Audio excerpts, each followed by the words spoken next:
Hello there, and welcome to the 17th episode of my Career Stories Live. So, I'm really pleased today to have Niraj Kapur join me. So, welcome, Niraj. Thank you so much for coming on. Thank you so much. I was just literally messaging Jeff Young there to say I can't sign into StreamYard, but thank you so much for all this. So, Jeff has already, as usual, been the first person to say he's here. So, he's saying he's getting a late start to his day, but he wouldn't miss this for the world. So, thank you so much, Jeff, for joining. It's really appreciated.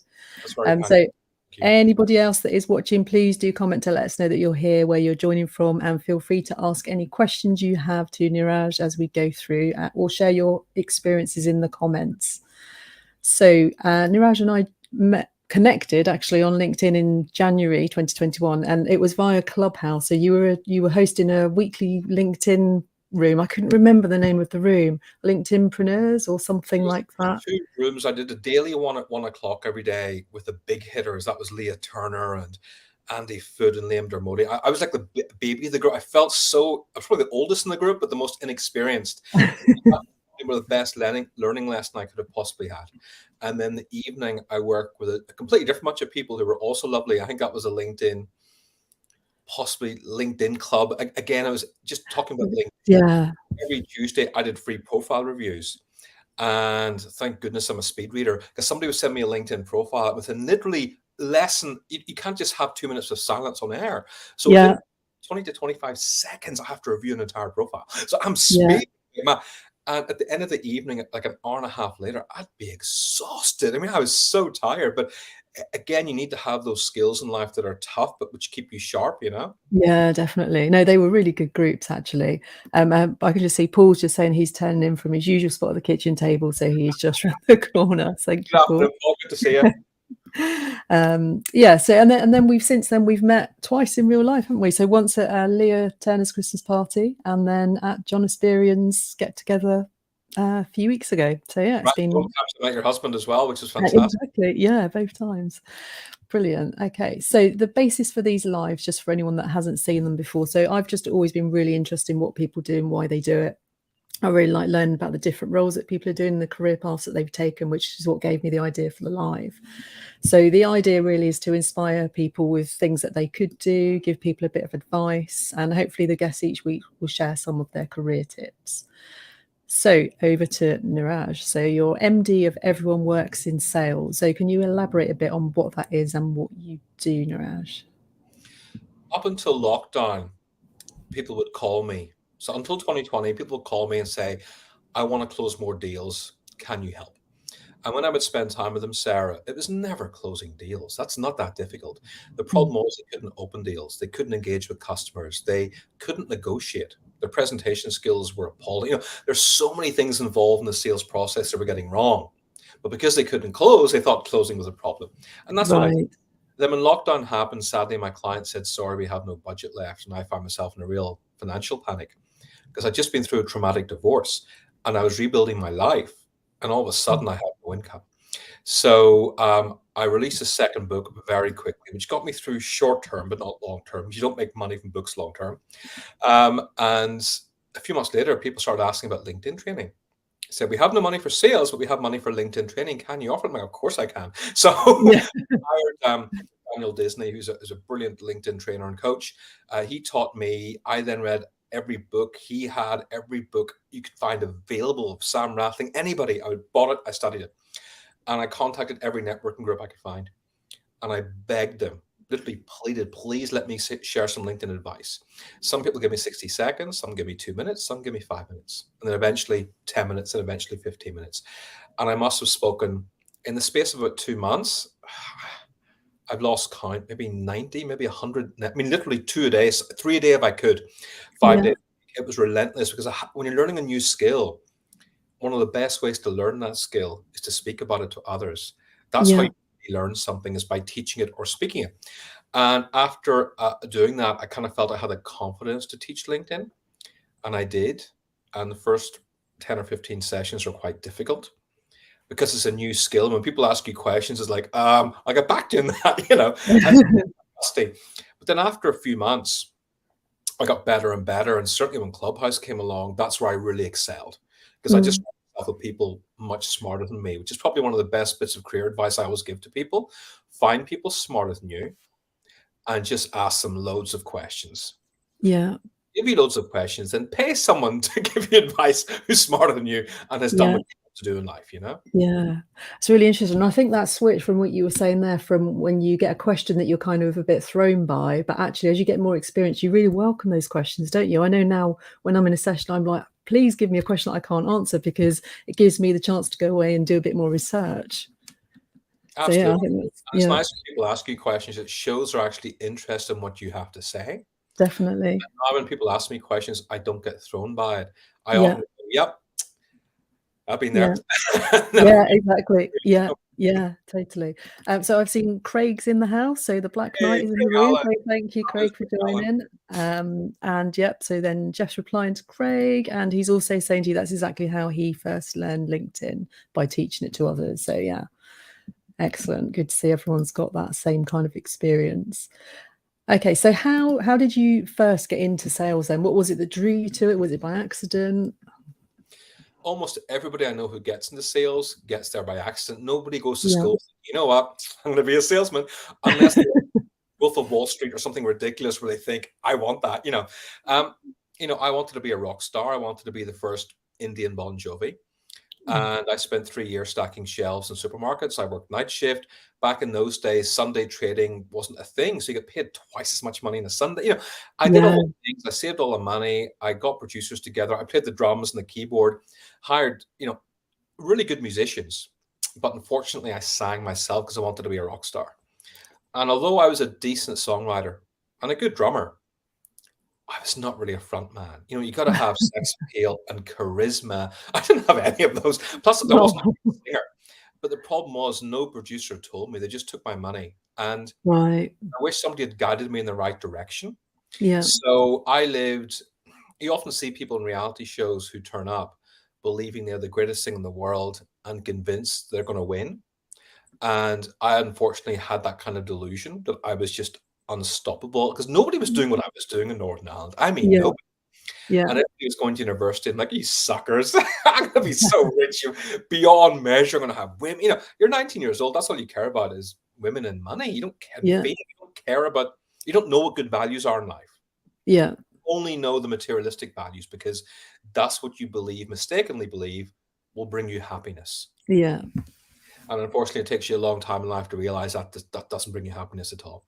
Yeah. When I went to Epic and Warner and Polygram and WA, all the recording studios with my cassette tape it was back then, nobody would meet me. They just said, leave it off, we'll get back to you. And after 3 months, it all said, no, you're not what we're looking for. And I'd call them up and say, can you give me some more advice? They went, no. And I'm like, so I was kind of broke and I spent a year and a half on the dole, I guess what Americans would call welfare, which was brutal because I kind of felt ashamed of myself because here I am, 19-year-old, I have my dream, I've sacrificed, I failed.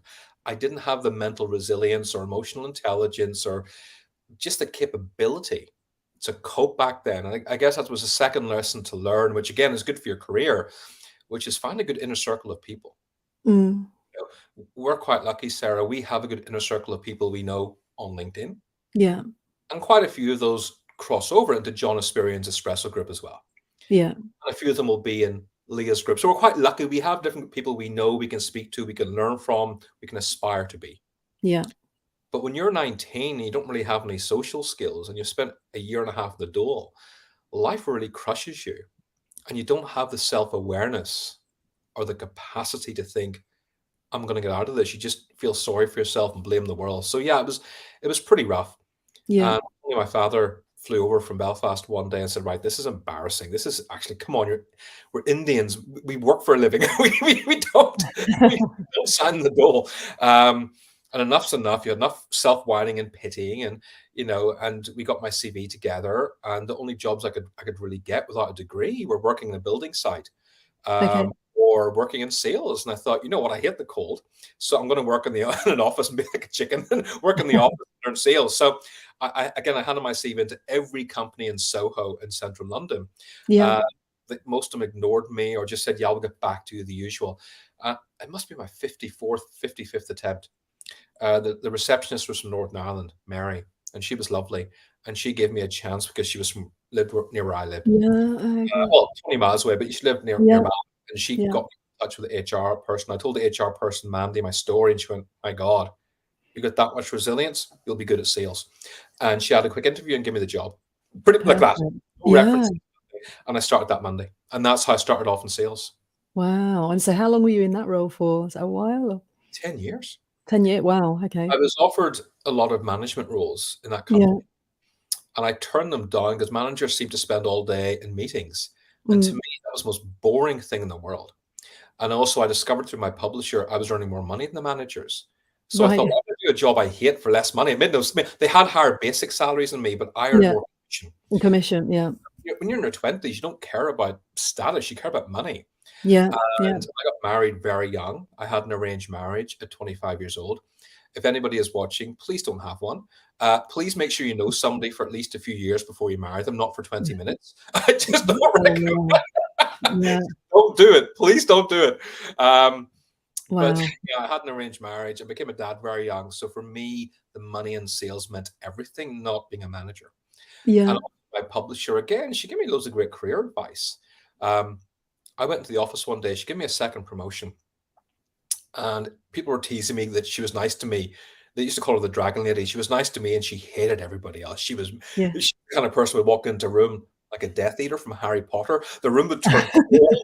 People were just terrified. People would suddenly get back to work. They were genuinely terrified of her. But she was lovely to me. And one day I said, Annie, can I ask? I don't want to cause any trouble. I'm really sorry. I just need to ask, why are you nice to me for? I don't understand because I'm getting teased a bit in the office. And Yeah. she gave me brilliant advice. She goes, first of all, it doesn't matter what other people think. Yeah. Ignore the noise, which I Yeah. didn't quite understand at the time, but of course now I get it. Yeah. And she says, you work your guts out. You're the first person in the office in the morning. And I always see you reading the competition. Bear in mind, that was the day before the internet, so there was nothing else to do, but I'd read the Yeah. competition, see what they were doing, and chase people in the competition. So I Yeah. did that. And she goes, you don't gossip and you make me money. Yeah. And that's actually brilliant advice for anybody on a career path. Yeah. Don't Absolutely. gossip. Never Yeah. gossip. A Yeah. certain kind of person that gossips in the office, and they're never successful people. Yeah. Uh, and just make your boss money and make them Yeah. look good Yeah.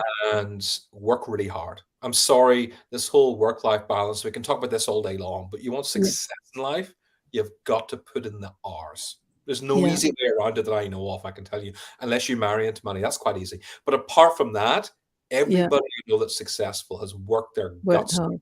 for many, many years. Yeah, absolutely. So I can see a few more people are watching. So Alison's saying she's watching. Hi, Alison. Oh, hey, Nice to see Alison. you. Jeff is talking that you've always been a LinkedIn rock star. Oh, That's thank you so cool. much, Jeff. That's lovely. And Paul says, do you still sing or play the drums now, Niraj? I played the drums up until the second lockdown. Okay. And then when I moved back to Northern Ireland, I put everything in storage.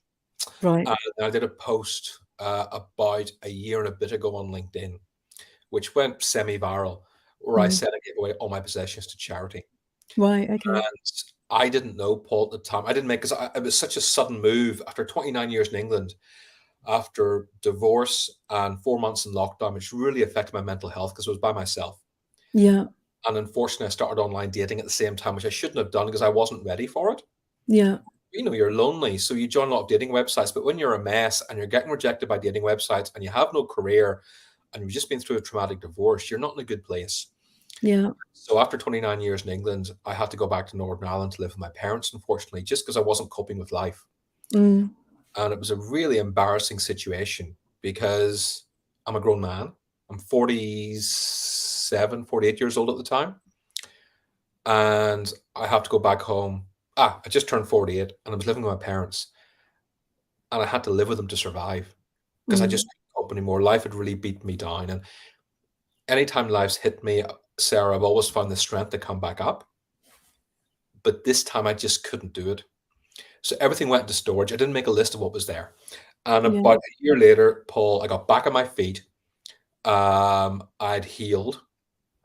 I built up I was a nobody on LinkedIn. I'd gone from being a nobody to having about 14, 15,000 followers at this stage very quickly in the space of less than about 13, 14 months. And I was living with my parents. I paid off all my debt and I was making money. But there was something missing in my life. I wasn't quite sure what it was. And I went looking for a watch one day. And I sold my tag watch when I got divorced to pay for the legal fees. And I always wanted to get a new tag watch because they're beautiful watches. You feel kind of Mm. important when you wear a tag watch or a Rolex or an Omega. And I went to the watch shop and it didn't feel right for some reason. I didn't know why. The tag I watched, it was very expensive. It just didn't feel right. So I went to an Omega, tried on the Omega watch. It didn't feel right. I'm a James Bond fan. I'm like, what's wrong here? And I spoke to my parents and said, I was trying on watches today and I don't know what's wrong. And they had two responses. The first response was, "You idiot, what are you spending thousands of pounds on a watch for?" Because they're first generation immigrants. That concept of them doesn't make sense. Um, but also they said, "Look, you're a different person now to who you were several years ago. Okay? You don't need the money.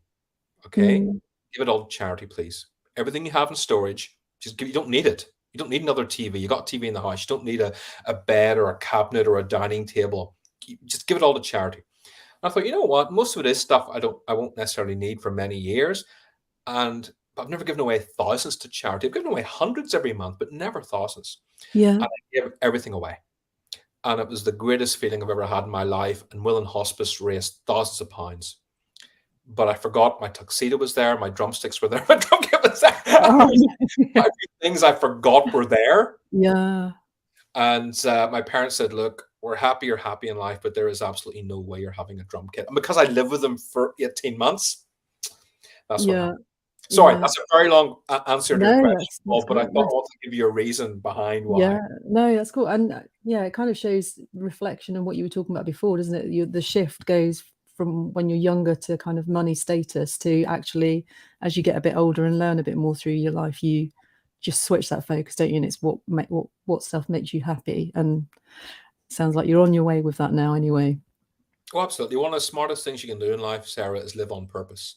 Mm, But it takes certain people like myself a very long time to find that purpose. yeah, And once I changed my business from selling to serving, yeah, everything changed my business. Yes, having big LinkedIn followers helped. Don't get me wrong, it did yeah, help.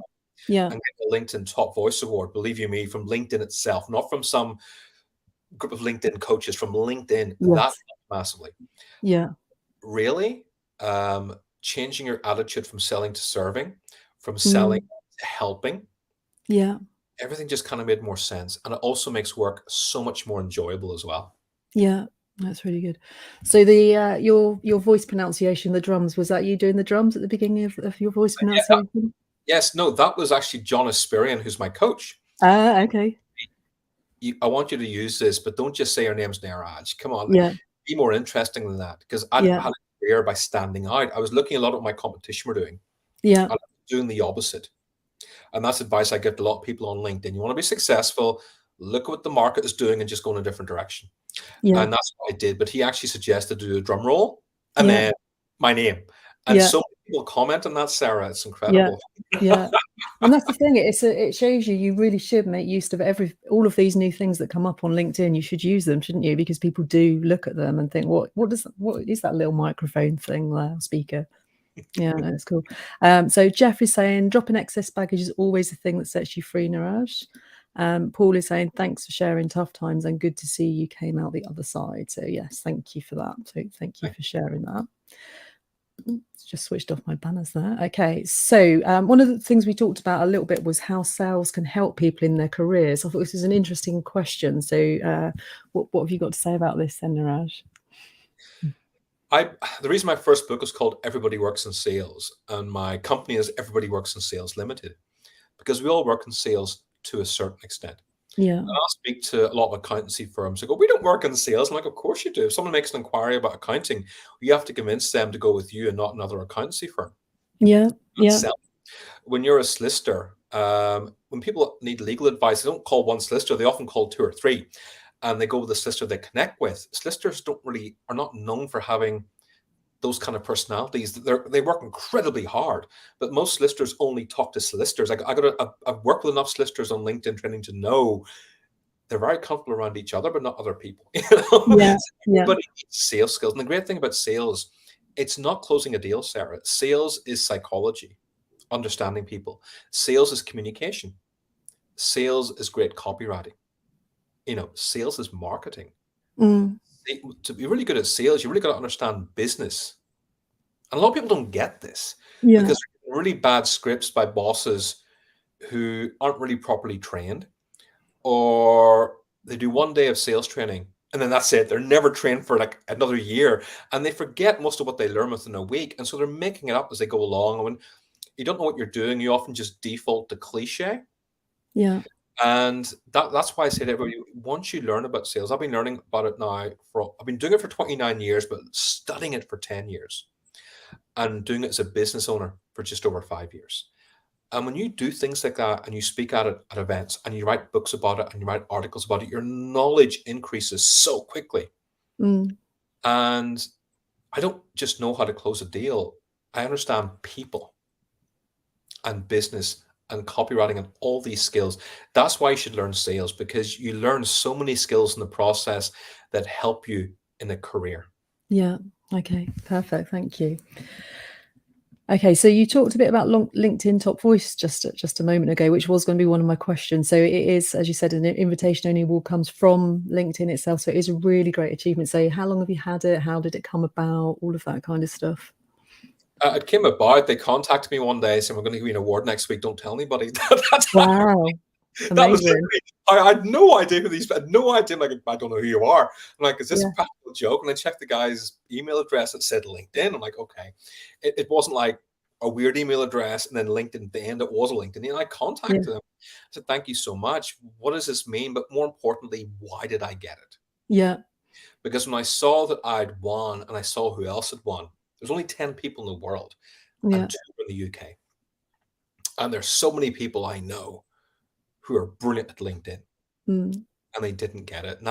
So I kind of felt a bit embarrassed, thinking, "Oh yeah, God, why did I get it for?"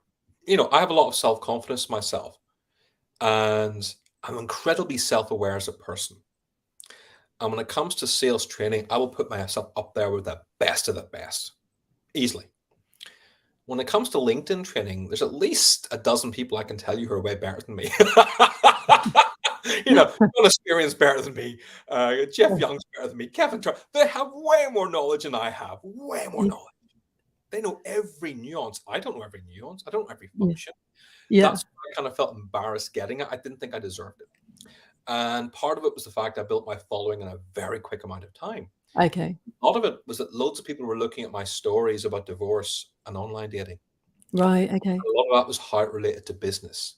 yeah, And the fact that I wrote with such a vulnerable voice. hmm, And one of the posts in particular, I know that I talked one summer. I was doing a UK tour, my first ever tour by myself, my first ever solo holiday. mm, And my ex-wife had a new partner.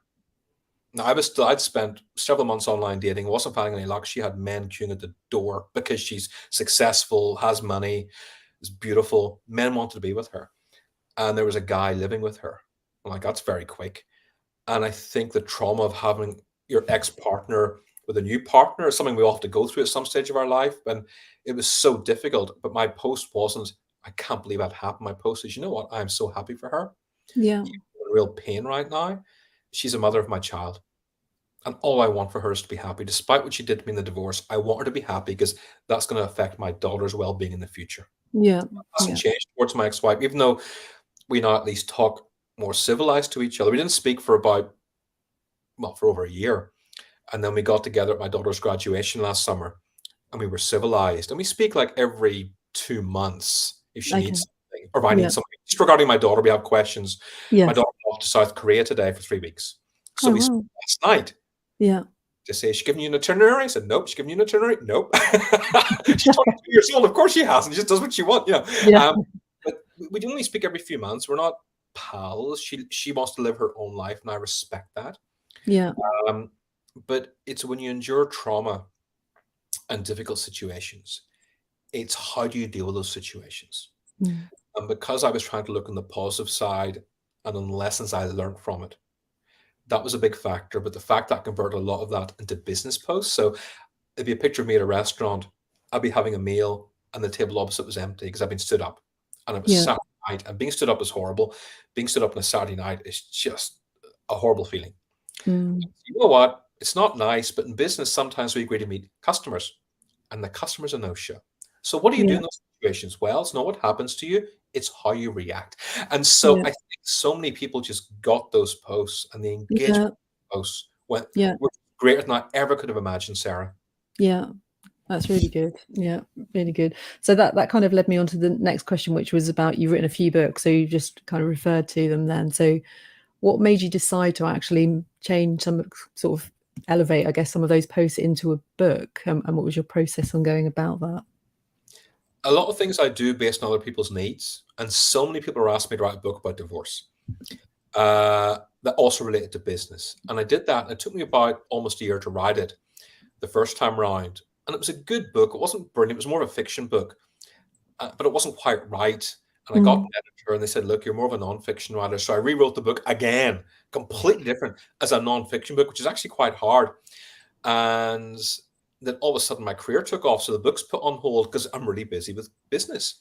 Because when you have your career taking off, you're not thinking, "Oh, I must write a book." You're thinking, "Wow, thank yeah, God, after yeah, years of struggle, I have a profitable business. I'm making money. I'm paying off debts. I'm doing really well." You're not thinking, "I should really get this book out in time," you know. And I had almost 6 straight months of just profit, profit, profit, profit, profit. And then all of a sudden, one week it went quiet.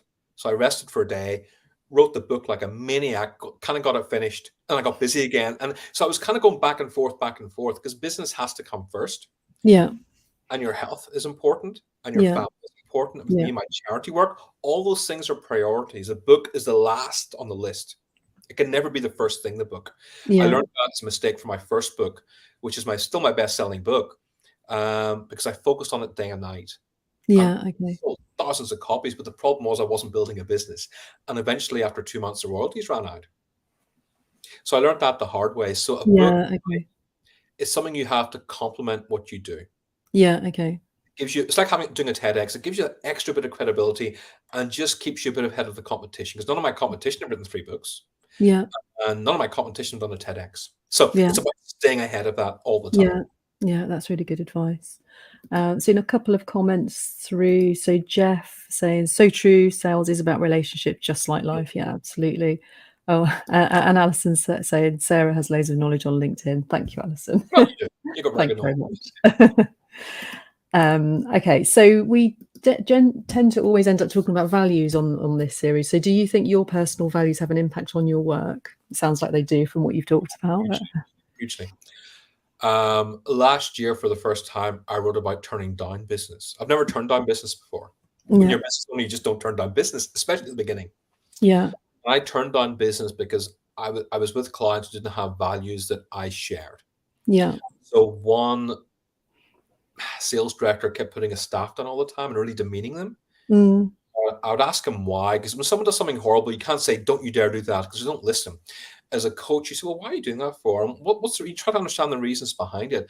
And he was just a deeply unpleasant bully, and he refused to change. And I said to him, "Well, our values aren't aligned, and I'm sorry, but I can't work with you anymore." yeah, He was shocked. He was paying me good money at the time. It was a very difficult saying no, but that's mm, an example of someone I wouldn't work with. yeah, I mentioned in somebody's post last week that I turned on a client last year because he made an inappropriate comment to a woman. It was actually quite in her face. I'm like, yeah, "Dude, what's the matter with you? You can't speak to people like that." And he yeah, goes, "I just want to do it to her over the desk." I said, "Dude, I don't care what you want to do. You can't talk to a woman like that. yeah, What's wrong with you?" He was a young guy, was making a lot of money, didn't have much emotional intelligence. But I said, "I can't work with you. Over half my clients are women. I can't associate with you. What's the matter with you?" mm, And I kept explaining it to him. And he didn't get it. yeah, And I found yeah, myself getting really angry at him. I said, "You know what? It's okay. Our values aren't aligned. This is a sign. I wish you the best in the future. yeah, Back me when you're not a sexist pig." yeah, And you have to walk away from clients, because sometimes people can be nice to you and yeah, they pay you money, and then you often find out what they're really like. yeah, Now, yeah, exactly. Yeah, yeah, people are just a joy to work with. They really are. In fact, most yeah, people who pay me and become my customers, I really like them. yeah, But every now and again, you get a customer thinking, "Oh God, you're a pain in the ass. Why me?" yeah, And when they push or cross certain boundaries, you have to sit down and have a very frank chat with them. And they're often surprised, because a lot of people think you really want the money. And yeah, of course you do. But your yeah, values matter more, because values of all money comes and goes. yeah. Values stay forever. Yeah, and the kind of the associated stress, that's the thing, isn't it? So, okay, we're starting to run short of, well, we are almost out of time actually. So I was going to ask you about, I've seen a few of your posts about this. So you often give people advice on those people that are trying to spam you with sales pitches. So what made you start doing that, and how has that ended? It reached the point you get 50 to 60 bad messages a day on LinkedIn and email. Yeah. And then it was getting to 100, and then it was 200. And one day it reached 500 in January. I'm like, I'm Wow. not subscribed. These are just people looking at my profile, taking my email and spamming me. Yeah. And I started helping out. I always like to test things and see how things are working. It's very important to do A/B testing. It's a good old marketing trick. Yeah. So I started helping salespeople, and I started helping business owners who spam me. Business owners never say thank you.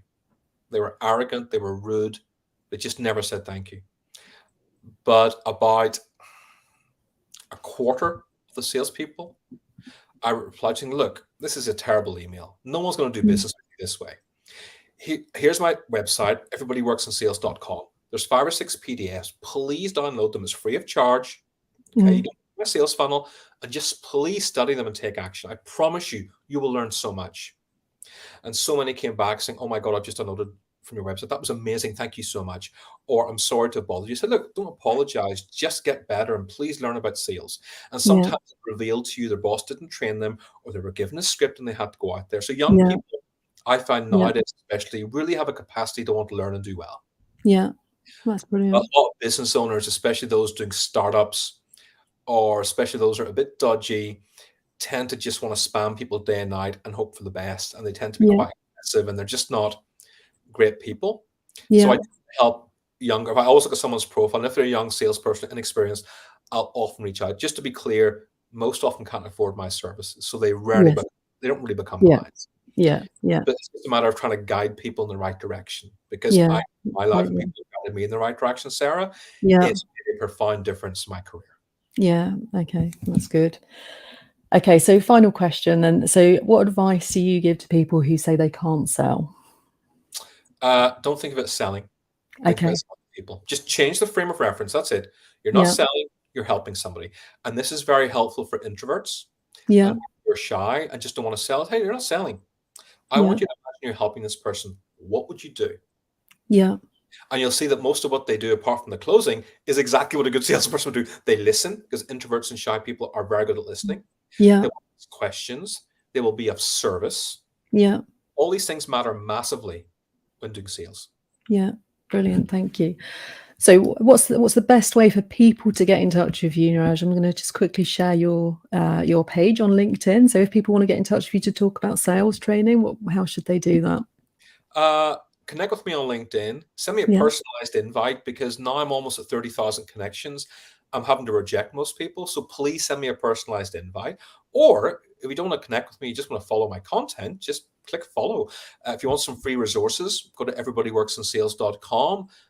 There's 5 or 6 PDFs you can download on LinkedIn, on prospecting, on overcoming objections, that will just help you out every day in business. Brilliant. Thank you. Okay, so thank you again, Niraj, for coming on today. It's been really interesting. It's flown by the time. I can't believe we've gone through that so quickly. Really interesting to get to know you a bit better. So for my future shows, I have got people, well, I've said mid-May there, actually I've got people booked up till the end of July now. So basically I'm always talking to people about their careers, whether they're really experienced like you, or if they've made big career changes. So next week I am talking to Nikki Smith. So it's Wednesday next week, because both Nikki and I are away, separate places. But she is going to be talking about her career, which started off in pharma and clinical trials, then moved into education, and now is in charity. So loads of transferable skills there. So very much looking forward to that. So thank you to everybody that's been watching. So Paul's there saying that. Thank you. And John, I said John's from Chicago. So great conversation. Really enjoying all of these sessions, Sarah. Thank you, John. So John was actually my second guest. So yeah, it's great to have people popping back up. Thank you for that, John. Okay, so yes, thank you. Thank you to everyone watching. Thanks, Niraj. And we'll see you next week. Pleasure. Thanks so much, Sarah. Take care.